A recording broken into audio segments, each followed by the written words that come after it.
True Crime South Africa is published in conjunction with Tiso Blackstar Group, publishers of Times Live, Business Live, Sowetan Live, and others. The opinions expressed in this podcast do not necessarily represent the views of Tiso Blackstar Group or its affiliates.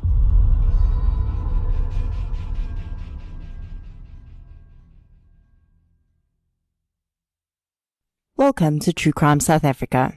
I'm your host, Nicole Engelbrecht, and this is episode 16, The Murder of Leigh Matthews.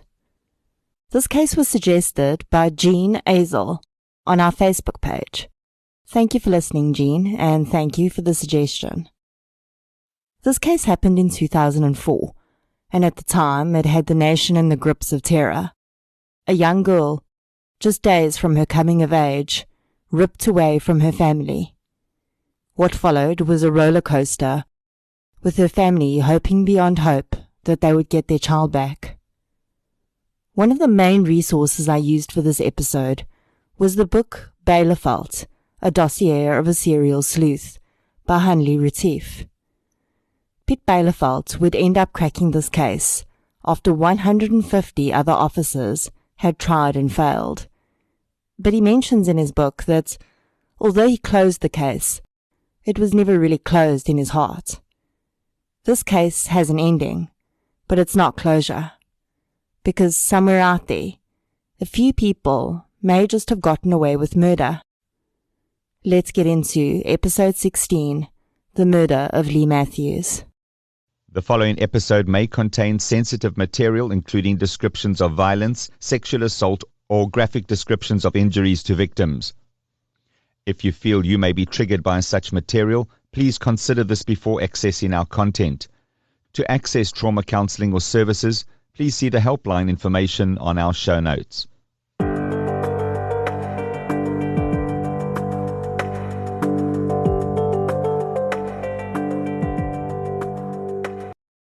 On the evening of Thursday, the 8th of July 2004, the Matthews family celebrated the 21st birthday of their daughter Leigh.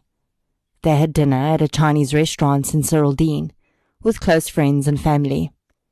It was a low-key affair because the real party was going to be held that Saturday night. Pretty blonde accounting student Leigh had planned the event to a T. She'd chosen the theme, Pirates of the Caribbean, and the party was going to be held at the Wits Club. At the dinner that night, Leigh's parents had given her a Tanzanite ring as her gift. They had coffee and cake at their home in Fourways. The house was upmarket but unassuming. Rob Matthews, Leigh's father, was a successful IT entrepreneur, and the family, including Mom Sharon and Leigh's older sister Karen, were well cared for. No one that knew the family at the time would ever have said that the girls were spoiled, though. They were kind and well-loved by their friends. After the excitement of her birthday dinner, the Matthews family all retired to bed. It was the last time they would do so together. On Friday morning, Leigh dressed in jeans, a rust-colored sweater, and a black leather jacket. July in Johannesburg is cold, with early morning temperatures often in single digits. Leigh slipped her birthday gift, the Tanzanite ring, into the pocket of her jeans. I think this says a lot about the type of person Leigh was. Most young girls would be eager to walk around flashing that ring to their friends at college. Leigh, however, was more concerned about keeping it safe. Ready to face the day at college, and looking forward to a friend's birthday party which was being held that night, Leigh got into a car and headed towards Bond University.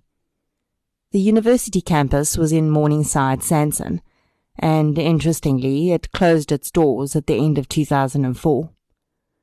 The campus at the time was well placed, close to Benmore Shopping Centre, so the students would often pop over there between classes.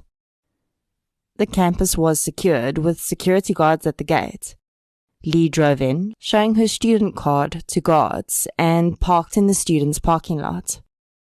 Leigh had planned to meet two friends at the shopping centre at 11 o'clock, as they wanted to purchase a joint birthday present for another friend. Shortly after arriving at campus, Leigh realized that she still had her mother's credit card in her wallet. She texted her mother and they arranged to meet at 10 o'clock in the university parking lot so that her mother could get her card back. Her mom arrived promptly, but Leigh wasn't waiting in the parking lot.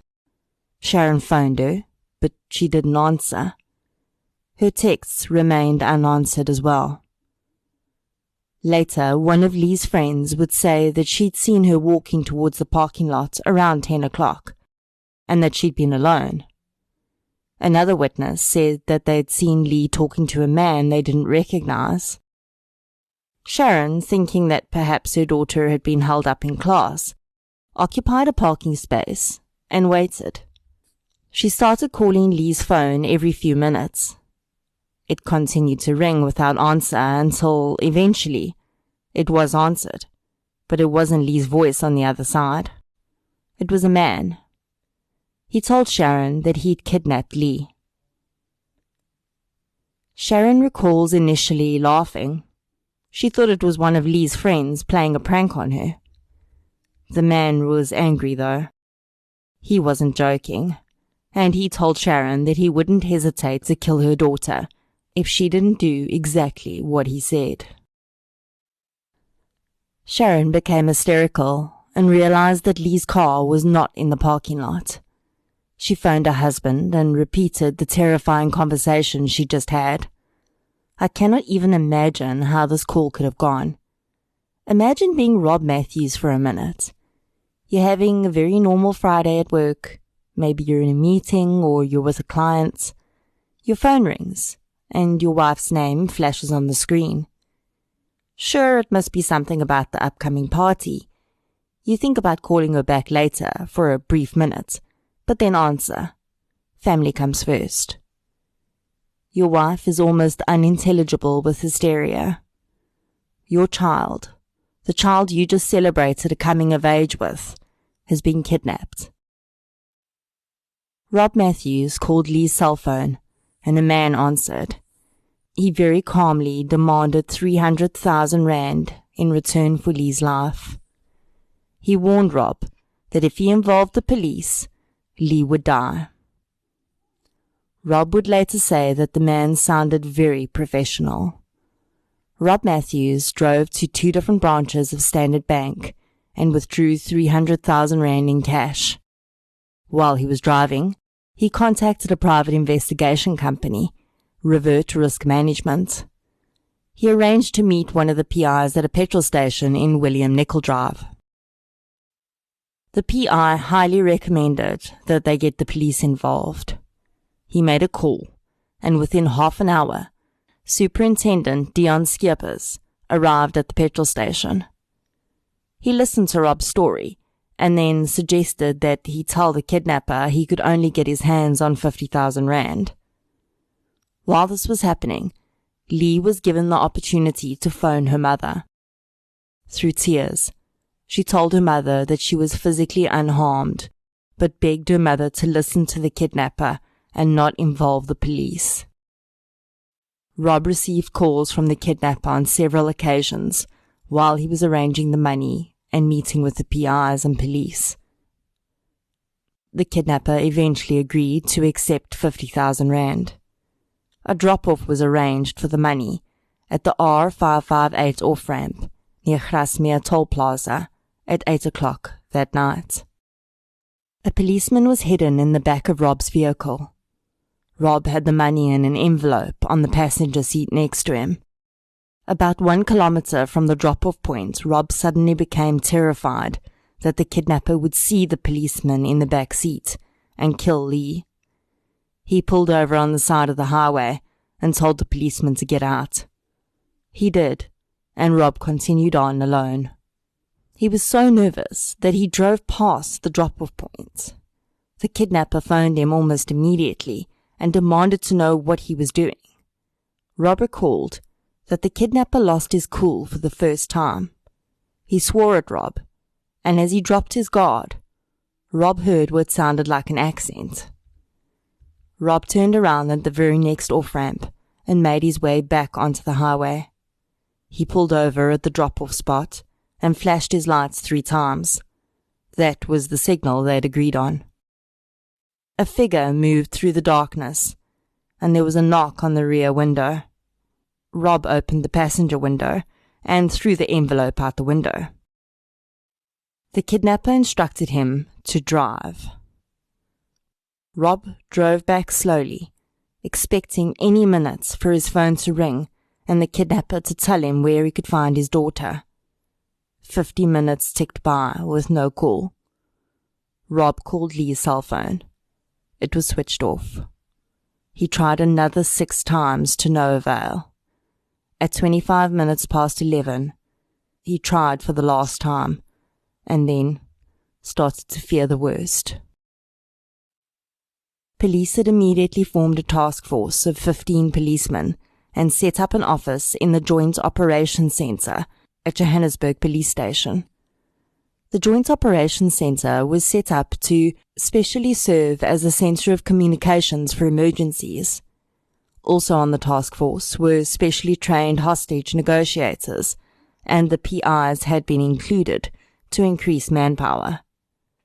A soundproof room was set up to record any further phone calls from the kidnapper, but no call ever came. On Saturday evening, when Rob and Sharon Matthews were supposed to be sharing a night of celebration with their daughter, they were instead standing in front of a throng of media about to give a press conference to announce her kidnapping. Rob told the media that the kidnapper had told him he was from Libya, and he had an accent when he lost his temper, indicating that perhaps his normal speaking voice was accented. Rob pleaded to the kidnappers through the gathered journalists, quote, "Please let her go. Please. We've been to hell and back, and that's only half the journey." End quote. The media went into a frenzy. 40 hours after Leigh's abduction, the Matthews held another press conference. This time, Rob was losing his cool. What kind of people do this to others? Do they have no pity? Even bad people must have some feelings, he said. The tip line exploded. The task force had to be increased to 150 members of the police force. There was allegedly even a copycat kidnapping. I couldn't find any information online about a copycat kidnapping, though. As they often do, many psychic mediums offered their services in finding Leigh. The operations centre had 3 landlines that were manned 24 hours a day. They rang almost constantly. The country was obsessed with the story of this kidnapped young girl, her doe eyes beguiled from the front pages of newspapers. Rob and Sharon Matthews were at the operations centre almost 24 hours a day, only leaving in shifts to get some sleep, and buy takeaways for all of the policemen working their daughter's case. The Matthews would later say that all of them became like one big family, with one single goal, to get Leigh back alive and unharmed. Leigh's cell phone was triangulated, and the signal had bounced off cell towers in the Walkerville area. Walkerville is an area surrounded mainly by plots in the Midvaal area of Gauteng. Helicopters, huge search teams, and the police's equestrian unit searched the area. A monumental feat. Nothing was found. On the 21st of July, 12 days after Leigh Matthews was kidnapped, a man was harvesting grass in the Walkerville area for his thatch repair business when, near a large anthill, he came across the naked body of a young white female. He ran to a nearby pub and police were called. A 50 square meter area around the body was cordoned off. Detectives arrived and confirmed the identity of the victim. It was Leigh Matthews. She had been shot 4 times, and her body was in the very early stages of decomposition. Her hair and body were clean.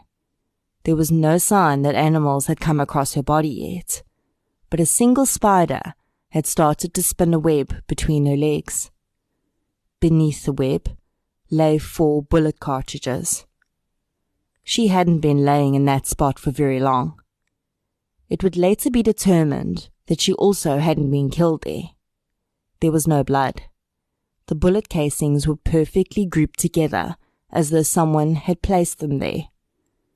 Rob and Sharon Matthews were given the most devastating news of their lives, and the very next day, they awoke to face a newspaper headline proclaiming that if Rob had just paid the full amount, his daughter might not be dead.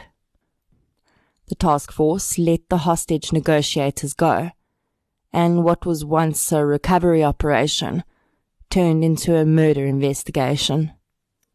For a month, the police followed up every lead they could find, with no success, working 7 days a week. Eventually, on the 21st of August, the team were allowed to take their first weekend off. The powers that be conferred, and the case was handed over to Captain Piet Bielefeld on the 24th of August. Bielefeld followed his usual investigative routine. He ignored the boxes of documents that were unceremoniously offloaded at his desk, and he went back to the scene of the crime. Bond University was secure, and Leigh's family and friends all told him that Leigh was very safety conscious. She would never get into a car with a stranger. All the visitors to the university on the day of Leigh's disappearance were checked out, so in Bielefeld's mind, that left only one possibility. Leigh was taken by someone she knew, and that person was a student at Bond University. Going off Rob's statements that the man he had spoken to had an Indian accent, Bielefeld pulled the school's records and checked for all of the students of Indian descent. Among the names was 24-year-old Donovan Moodley. Bielefeld started to look into Moodley and found that he lived with his parents in Randburg. He had attended Bond University since the beginning of the year, and before that he worked for a company for 3 years in the finance department. Bielefeld would later discover that Moodley had been fired from the company for fraud. The company hadn't had enough evidence to lay charges with the police, though. Bielefeld thought that the kidnapper would have needed somewhere close by to lay low in case the kidnapping had immediately resulted in a major police presence in the area. On a hunch, he checked the records of the closest Formula One hotel. Sure enough, Donovan Moodley had used his own name, ID number and vehicle registration to book a room at the hotel. He checked in on the 6th of July and paid for 2 nights, then returned to pay for another 2 nights. He was checked into the Formula One hotel until the 9th of July. He had used a credit card to pay, and Bielefeld then checked his credit card records. Donovan Moodley had made 3 large deposits into his credit card in the month of July. On the 15th of July, he deposited 17,000 rand. On the 27th of July, he made 2 deposits, one of 14,000 and another of 4,000 rand. Checking vehicles registered to his name, he discovered that Moodley also had a Ducati motorcycle, which had been damaged in an accident the previous month. The bill for repairs was 38,000 rand, but on the 28th of July, Moodley had phoned the dealer's repair workshop and told them that, quote, "A deal has gone wrong and I can't afford to pay that," end quote. Moodley was a regular customer, so they negotiated the cost down to 16,000 rand. In the days after Leigh Matthews' ransom had been paid, Donovan Moodley had been on a spending spree. He bought designer shoes and went to expensive restaurants. He spent 1,000 rand at a car dealership. About a month after Leigh was murdered, Donovan took his girlfriend and another couple on holiday to Durban, where he hired a yacht for the night and he proposed to his girlfriend. The ring would later be confirmed to have been purchased with the ransom money. Leigh's car had been discovered abandoned in a park a few days after she'd gone missing. In the vehicle were lotto tickets with unidentified fingerprints. Also, a piece of brown duct tape was found near Leigh's body, also with unidentified fingerprints. Bielefeld ran them against Mudley's fingerprints, and they matched. He had his man. Bielefeld was convinced that they were accomplices, though, so he didn't rush to arrest Mudley. He placed him under surveillance and pulled his cell phone records. Mudley's movements on the day of the kidnapping directly lined up with the movements of Leigh's cell phone, and presumably Leigh herself. Mudley had been on the phone with several of his friends around the time of Leigh's kidnapping and shortly after. Bielefeld tracked the cell phone movements of the most frequently called number, a childhood friend of Mudley's, we'll call him KM. And his cell phone was in the same place that the ransom drop-off had been done, at the same time it was being made. Donovan Mudley had a small business running, through which he rented pool tables to local bars. Around the time that Leigh was being kidnapped, he phoned his business partner and his sister's boyfriend. He phoned his fiancée a few hours later, and she left work early and went to an address in Lenasia, which is not far from Walkerville. As I mentioned earlier, Leigh's body was in the early stages of decomposition when she was found. She had not lain in that field for 12 days. There was something else on Leigh's body that made Bielefeld suspicious. She had freezer burn on part of her hand and part of her foot. She had been kept in a cooling facility. It is believed that Leigh Matthews was killed within hours of being kidnapped, most likely before the ransom was even paid. Then she was kept somewhere for 12 days, while her parents lived the greatest nightmare of their lives, and then she'd been dumped in a field in Walkerville. She had very likely only been in that field for a few hours when her body was discovered. Bielefeld discovered that a friend of Mudley's owned a mortuary. The premises were searched, but no evidence was found that Leigh had ever been there. Donovan Mudley was arrested on the 4th of October 2004 as he was leaving his parents' home to go to the gym. Bielefeld and his team had staked out the house from 4 o'clock that morning until Mudley left the house at 9 o'clock. As Bielefeld removed him from his vehicle, Mudley's first words to him were, "What took you so long? I've been expecting you." Mudley would later claim that when he saw in the newspapers that Bielefeld had been assigned to the case, he knew he didn't have much time. He shook as the police placed handcuffs and leg irons on him. Mudley confessed to Bielefeld almost immediately and gave his version of events. He claimed that he had asked Leigh for a lift that day, and when they were driving, he'd pulled a gun on her and forced her to drive to a nearby park. He had tied her up and placed her in the boot of her vehicle, and then he'd gone back to the university to get his vehicle. He then put Leigh into his vehicle and drove away. He then claimed that he'd gotten scared because there was so much media attention and decided to kill her. He made her get undressed so that her clothes would not have any evidence on them. He claims that he gave her a blanket and then drove her to a place in Walkerville where her body was found. He said that they sat and spoke in the car for a while, and then she said she needed to go to the toilet, so he'd let her go near some trees, and then he shot her. He later showed police an area where he'd burned Leigh's clothing, car keys, and cell phone. He told Bielefeld that after he killed Leigh, he remembered that she'd told him about the ring her parents had given her for her birthday. He returned to the scene where he'd burned the clothing and retrieved the ring from the jeans. It was later found hidden in a CD case in his bedroom. Donovan Mudley is lying through his teeth. Leigh Matthews was not killed in that field in Walkerville. She was killed at another, still unknown, location. Then she was stored in a cooling facility for 12 days. He is also lying about her position when he shot her. Leigh was killed by the first bullet that entered her, and that was a shot from behind her, which entered behind her left ear. Another headshot was then incurred. Leigh was in a seated position when both of these shots happened. After she was dead, another 2 shots were fired into her chest.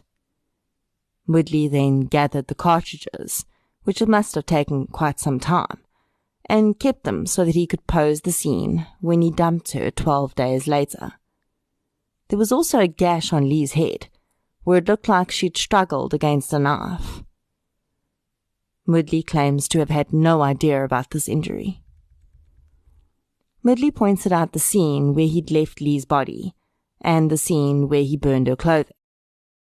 Bielefeld then took him to his parents' house, where he handed over the murder weapon. There was also a computer disk on which he'd written letters of apology to his parents and girlfriend. He asked for a few minutes with his parents, and dropped to his knees in front of them, confessing that he had murdered someone. When his mother asked him who he had murdered, he replied, Leigh Matthews. His mother became hysterical.